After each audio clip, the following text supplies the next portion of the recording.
Un saludo muy cordial a todos y cada uno de los que por este medio pueden recibir la palabra del Señor. El ministerio de restauración, Cristo en vosotros, la esperanza de gloria, quiere compartir estudios y reflexiones de la palabra de Dios que serán de gran bendición para nuestras vidas. La palabra del Señor dice que el cielo y la tierra pasarán, pero su palabra no pasará. Quiero compartir entonces en esta hora una reflexión de la palabra de Dios que le he titulado Aún queda un remanente. Vamos a tener una lectura de la palabra de Dios en el primer libro de los Reyes, capítulo 19, versículo 14. La palabra de Dios nos dice en el primer libro de los Reyes: Él respondió: he sentido un vivo celo por Jehová Dios de los ejércitos, porque los hijos de Israel han dejado tu pacto, han derribado tus altares y han matado a espada a tus profetas, y solo yo he quedado, y me buscan para quitarme la vida. Y le dio Jehová: ve, vuelve por tu camino por el desierto de Damasco, y llegarás y ungirás a Hazael por rey de Siria. A Jehú, hijo de Nimsi, ungirás por rey sobre Israel, y a Eliseo, hijo de Safat, de Abed Meola, ungirás para que sea profeta en tu lugar. Y el que escapare de la espada de Hazael, Jehú lo matará. Y el que escapara de la espada de Jehú, Eliseo lo matará. Y yo haré que queden en Israel 7,000, cuyas rodillas no se doblaron ante Baal, y cuyas bocas no lo besaron. La palabra de Dios nos enseña que Dios en todos los tiempos ha tenido hombres y mujeres fieles a Él, con convicciones firmes de su palabra, y que en medio de la apostasía, en medio de la persecución, en medio de los momentos más difíciles que los cristianos tienen que vivir, siempre se han sostenido fieles a Dios y fieles al precepto de la palabra eterna del Dios vivo. La Biblia nos habla de un profeta llamado Elías. Elías es un profeta que Dios levanta para la nación de Israel en uno de los momentos más difíciles que vivía la nación de Israel. Israel tenía por rey a un hombre llamado Acab, un hombre que se había desviado del propósito de Dios y había contraído matrimonio con una mujer llamada Jezabel. Esta mujer impía, esta mujer sin temor de Dios, influenció mucho en el rey Acab e hizo que Acab se olvidara de Dios y de su palabra.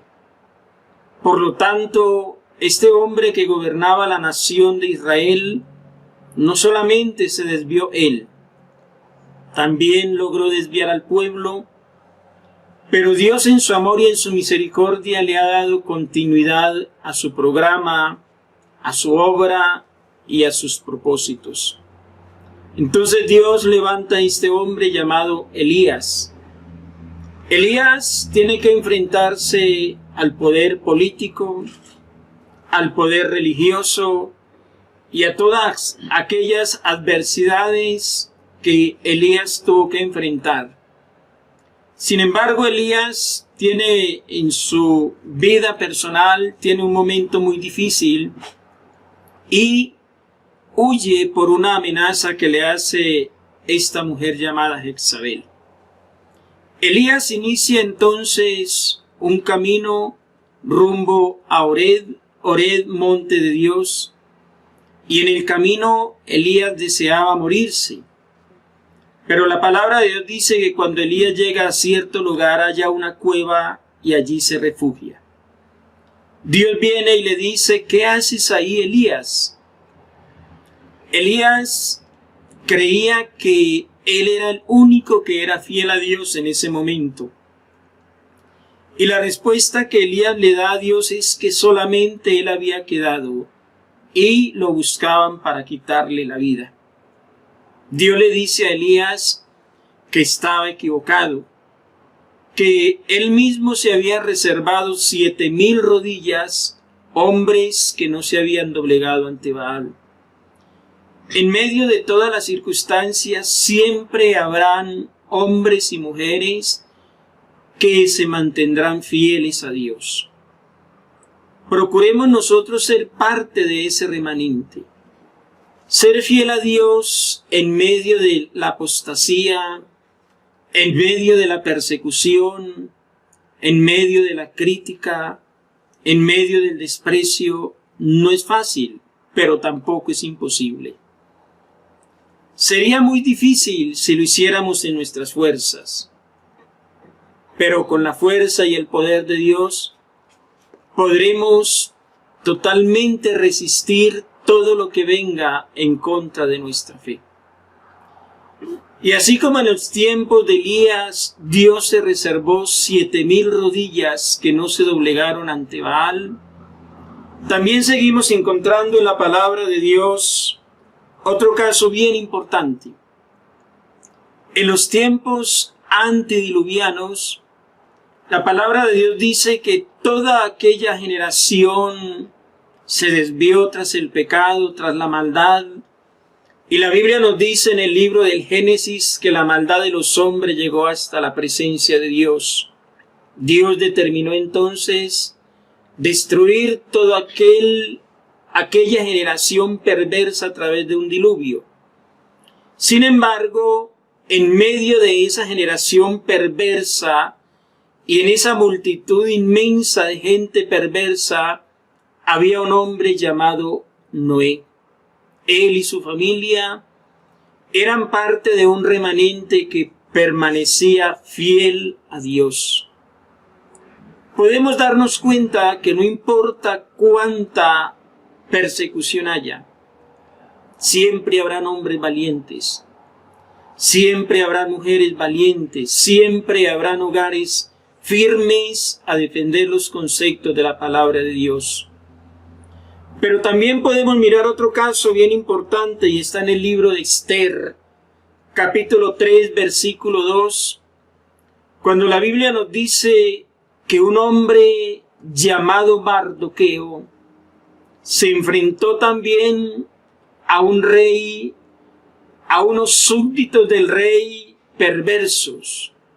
Dice la Biblia que había un hombre llamado Amán, un hombre perverso, un hombre que solamente buscaba su propio bienestar, le gustaban los halagos. Y como Mardoqueo era un hombre formado en la palabra de Dios, a Mardoqueo no lo afectaban ni los títulos ni las posiciones de ningún hombre. Porque todo el carácter de los hombres, de las mujeres fieles a Dios, no nos debe de importar los títulos, no nos debe de importar la posición de nadie, lo único que nos debe de importar es agradar a Dios. Y la Biblia dice que en medio de esas circunstancias, Mardoqueo ni se humillaba ni se arrodillaba. Y esta actitud de este hombre valeroso lo llevó a que tuviese una gran persecución. Todos los que formamos parte de ese remanente, lo único que debemos tener claro es que no arrodillarnos, no humillarnos, no rebajarnos ante la diosa mundanalidad de este mundo, no desvelarnos ni rendirle pleitesías a hombres, porque no es de los hombres nuestro sustento ni nuestra protección, es de Dios que tiene misericordia de nosotros. Y como bien lo decía Mardoqueo, que según en la ley de Dios, él había aprendido que nada ni nadie podría desviarlo de la palabra de Dios. Por eso Mardoqueo ni se humillaba ni se arrodillaba. Hoy en día los hombres esperan que los súbditos les rindan pleitesías. Hoy en día hay más preocupación por el qué dirán los hombres que por lo que dirá Dios. Pero es un gran engaño pensar que es más importante lo que los hombres piensen. No, no es importante lo que los hombres piensen. El mismo apóstol Pablo dijo, Pedro lo dijo, Juan lo dijo, es menester obedecer a Dios antes que a los hombres. A los hombres se les respeta, a los hombres se les reconoce lo que Dios le haya dado a cada uno, pero a los hombres ni se les humilla, ni se les arrodilla, porque ante quien tenemos que doblegarnos es ante Dios. Y Mardoqueo nos da un ejemplo de un verdadero remanente de Dios. Pero la palabra de Dios también sigue diciendo en el libro de Daniel, capítulo 3, verso 12 al 18, que en los tiempos del rey Nabucodonosor, rey de Babilonia, llevaron cautivos a 3 jóvenes a quienes allá les cambiaron el nombre por Sadrach, Mesach y Abednego. Estos 3 jóvenes también fueron sometidos a la prueba. Y cuando este rey se envanece, cuando este rey cree que es Dios y hace hacer para él una estatua y luego da una orden para que esa estatua se adore, estos 3 muchachos, con una convicción de la palabra de Dios, parte de un remanente que le es fiel a Dios en toda circunstancia, ni se arrodillan, ni se doblegan ante el rey Nabucodonosor. Y la palabra de Dios dice que cuando el rey da la orden de que se toquen los instrumentos, todos se postran ante esa estatua. Debemos entender que en aquel tiempo muchos judíos habían sido llevados presos a Babilonia. Creo por la palabra de Dios que habían ancianos, que había gente conocedora de la palabra, pero que ya se habían contaminado con las costumbres babilónicas, ya habían vendido sus principios. Por eso ellos sí se humillaron, ellos sí se doblegaron, ellos sí le rindieron pleitesía a un rey llamado Nabucodonosor. Pero Sadrach, Mesach y Abednego, parte de un remanente fiel, permanecieron firmes. Decidieron enfrentar la ira del rey antes que vender sus principios. Yo creo que para nosotros hoy en día ese debe ser también un desafío. Debemos defender nuestra convicción por encima de todas las cosas. Como dice la palabra de Dios, ¿qué podrá hacernos el hombre? Nosotros no debemos temerle a los hombres, nosotros debemos temerle a Dios. Dios es el que tiene el poder para bendecir o para retener la bendición.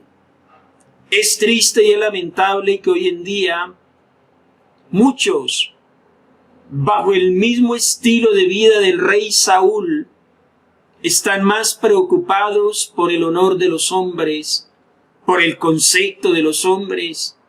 Y es triste cuando uno escucha a cristianos, líderes religiosos, buscando una opinión personal, porque tienen el mismo concepto del rey del rey Saúl, que cuando desobedeció le decía a Samuel que lo honrara delante de los ancianos. Qué tristeza que hoy en día hay cristianos, hay líderes que les importa más la honra de los hombres. Ya no les importa lo que piensa Dios, ya no les interesa lo que dice la palabra de Dios. Lo único que buscan son cargos, son reconocimientos. Se han envanecido, se han extraviado del propósito de Dios. Porque la palabra de Dios dice que los dones, las lenguas, los ministerios cesarán. Y todo eso hace parte de lo terrenal. Pero lo que realmente tenemos que pensar es en la eternidad. Y tanto Noé como Mardoqueo y estos tres jóvenes en Babilonia nos dan un ejemplo de lo que es un verdadero remanente fiel a Dios. Nosotros también debemos buscar agradar a Dios por sobre todas las cosas. Dios es un Dios santo, Dios es fiel a su palabra. La palabra de Dios dice que Él no cambia, Él sigue siendo el mismo. Nosotros cambiamos porque somos humanos, pero Dios no cambia, Él es fiel. Por eso para nosotros debe de ser más importante lo que Dios piense de nosotros, el concepto que Dios tenga de nosotros. Me llama la atención que en el primer libro de Samuel, Dios habló sobre el sacerdote Elí, y Dios dice en su palabra que Él había dicho que Elí y su casa estarían en el ministerio sacerdotal, pero por causa de la desobediencia de él, dice la palabra que Dios dijo, nunca tal yo haga, y que él se arrepentía. También al mismo rey Saúl, Dios lo desechó para no ser rey en Israel. Así que es importante que entendamos que ser parte de ese remanente tiene unos principios de convicción. La convicción no es igual, no es lo mismo a la imposición. La convicción se obtiene en el secreto de Dios. La convicción surge como resultado del estudio temeroso de la palabra de Dios. Y en estos tiempos difíciles, Dios tiene aún un remanente. Aunque muchos se hayan desviado, aunque muchos se hayan envanecido con cargos, aunque muchos se hayan ilusionados con el dinero, aunque muchos se hayan desviado tras la fama, con todo y eso Dios aún tiene un remanente para la honra y la gloria de su nombre. Amado amigo, amado hermano, yo te invito para que seamos parte de este remanente. Dios es fiel. Y si somos parte de ese remanente, Dios habrá de bendecirnos. Pero aún más, habrá una recompensa para los que seamos fieles. Un texto muy alentador en la palabra de Dios está en el libro del profeta Malaquías, capítulo 3, verso 18, donde la palabra de Dios dice que habrá un día en el que Dios juzgará entre el justo y el injusto, entre el que le sirve a Dios y el que no le sirve. Así que les animo para que seamos parte de ese remanente. Como dijo un escritor, es mejor vivir en la soledad de este mundo, pero con la compañía del Dios eterno, y no estar rodeado de gente vana, de gente mentirosa buscando el favor de ellos, pero con el Dios que hizo los cielos y la tierra en contra. Dios nos ayude a ser parte de este remanente, y quiero invitarlos para que busquemos más de la presencia de Dios, y en la presencia de Dios y de su palabra forjemos las convicciones que nos ayudarán a ser parte de ese remanente que aún queda para la gloria de Dios. Dios les bendiga.